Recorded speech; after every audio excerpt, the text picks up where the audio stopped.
Tonight, we are honoring Black history. I'm Kenny Hawkins. And I'm Fevin Cassin. This was once a gym at Langston High School. Athletics played a prominent role in everyday life here. And one Langston athlete showed his strength, not only on this basketball court, but also on the gridiron, becoming East Tennessee State University's first black football player. We knew change was coming. We didn't know when, but we knew change was coming. We saw it coming in our school at Langston. In 1964, Johnny Russell made history. The quarterback from Langston High School in Johnson City became the first black player to join the East Tennessee State University football team. The school recruited him, and Langston coach Paul Crisman encouraged him to go. But Russell says the decision still wasn't easy. Thought maybe I've been a little selfish. If I did, after my coach was sort of hinting to me, you got to change it for people around here, people nationwide maybe. Just a year earlier, ETSU welcomed the school's first black basketball player in Tommy Woods.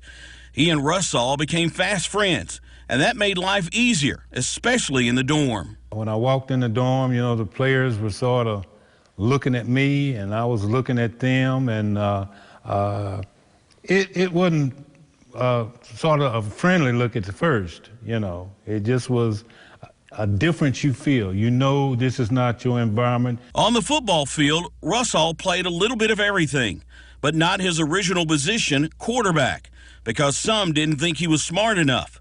When he did get to play, he remembered something his high school coach told him. Mr. Johnny, he said, now when you get to ETSU, in order for you to play, you're going to have to be twice as good as they are to play ball. But despite his efforts, Russell remembers big obstacles. Some fellow players did everything to make his life hard, so Russell had to prove himself every day. Russell's struggles were not just at ETSU. One of his most vivid memories was a trip to the Citadel, a team with no black players, in a city that made it known he was not welcome. When I went into the stadium down there, I got water thrown on me.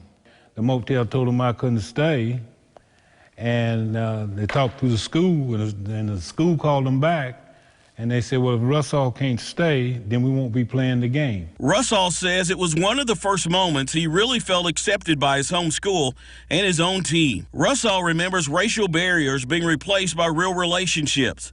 A conversation with a white teammate is still crystal clear. He said, you know, the only thing I heard about anything as far as color and blacks was that from my father. And I found out from talking to you, and all of us, a lot of us sitting there, was wrong. Hard times for sure, but now when he sees the number of black football players at ETSU and their contributions through the years, he knows it was worth it. It was really worth going through that for the future of football for blacks. I was on a lower level, but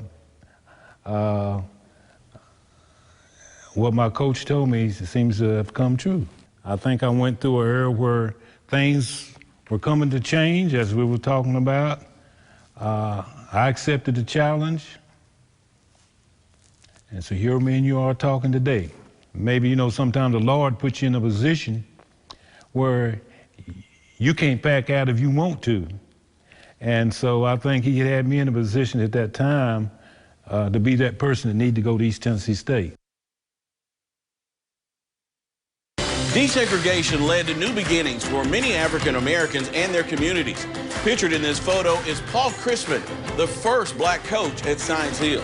But it wasn't just men who changed history. You had to break the ice. I knew when I left that office that I had that job. Still ahead, we introduce you to a woman whose hard work and dedication helped her rise in a field that was previously closed to people of color.